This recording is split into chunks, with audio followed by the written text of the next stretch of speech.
What's up, my friendos? It's Landry here, and today I'm doing a video on why I quit my job at Hollister. This video is not bashing the company at all because I love my time working there and I have no regrets from working at Hollister. There were just some things along the way that made the job not so enjoyable. So today I'm going to be letting you guys know why I quit, the things that led up to me quitting, and that's basically it. So I guess I'll just get started. So when I first started working there, I made 2 videos about this. I got hired there last year and I got hired around July or so, and I was ecstatic to work there. Like, I was so hype, and like I made 2 videos about it. You guys could go watch it if you want to, but I was so excited to start this job, and I loved my job for the first couple months. And everyone was telling me who worked there, you're not going to get many hours and you're not going to get scheduled, which I didn't believe when I first started working there. But then slowly as things started progressing and I started moving my way up, like I really wasn't moving my way up, but like, you know, like there was new hires and then there was me and then the people who've been working there for a while. After a few months, I realized I started not to get as many hours, and I put 2 and 2 together that it was because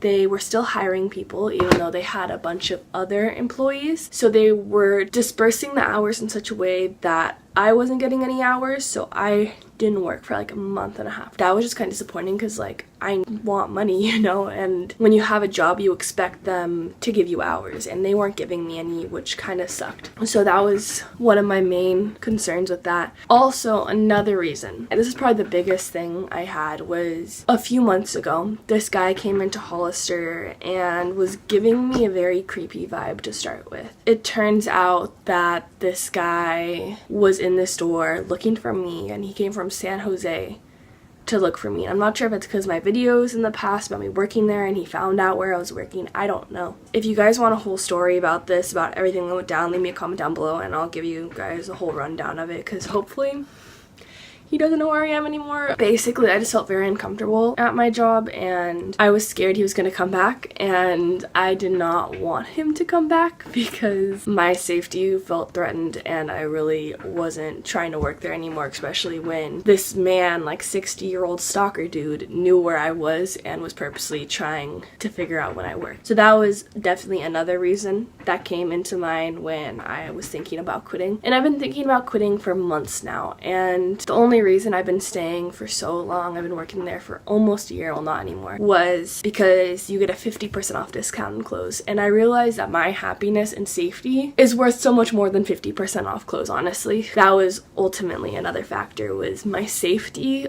over that. But recently, one of the reasons I quit was because I didn't get scheduled for like a month and a half before, and then I started getting scheduled again and it was all working out. And then during the summers when you usually get the most hours, and so like I was really hoping for Hollister to give me those extra hours, you know, because I need money for college. I wasn't getting hours and I did not work at Hollister for 3 months, and I don't know if the manager just had a problem with me or whatnot. You know, like I said, why have a job if you're not gonna work, you know? Those were the ultimate reasons. And I remember when I first started working, looking at videos on YouTube about people saying why I quit Hollister, and like they don't give enough hours, and I'm like, well, it's not gonna be my Hollister because every store is different. And looking back at it now, I wish I listened to those videos because they're not. It's the same corporate company, and the whole Abercrombie company is not necessarily the best to be in, for me at least. And just everything that went on, like we weren't allowed to work more than 4 hours as a minor, even though my work permit said I could work 8, and just other things with having to look a certain way to come to work. I just felt like it wasn't for me necessarily, and the fact that they weren't giving me hours, and I just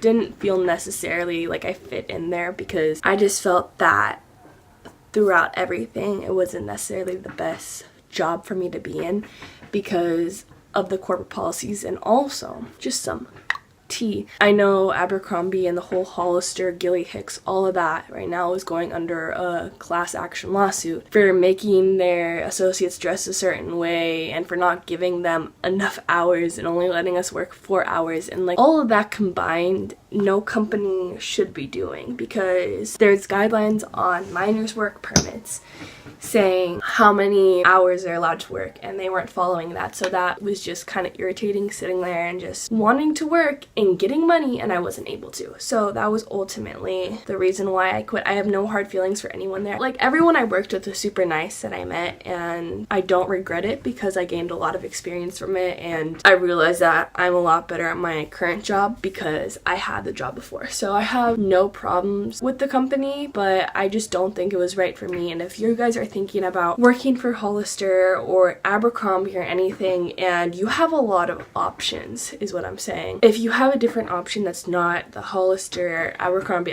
Kids company, I'd go elsewhere, because personally it's the same corporate company that's only gonna let you work 4 hours if you're a minor, and you're not gonna probably get many hours, because every video I've seen, the stores are exactly the same and they do the same exact stuff to everyone. And I also felt like the company itself, like my store at least, was so disorganized. Like, I wasn't getting scheduled, but then they would release a bunch of shifts throughout the week, like literally an hour before your shift started. And I'm not gonna pick up a shift that's literally an hour before it starts, because I have to get ready, I have to look to their standards and put on makeup and put on cute clothes just to drive myself over there. It seemed kind of ridiculous. Plus, they only release the schedule the Thursday, Friday, or Saturday before the Sunday shift starts, so they barely give you any notice.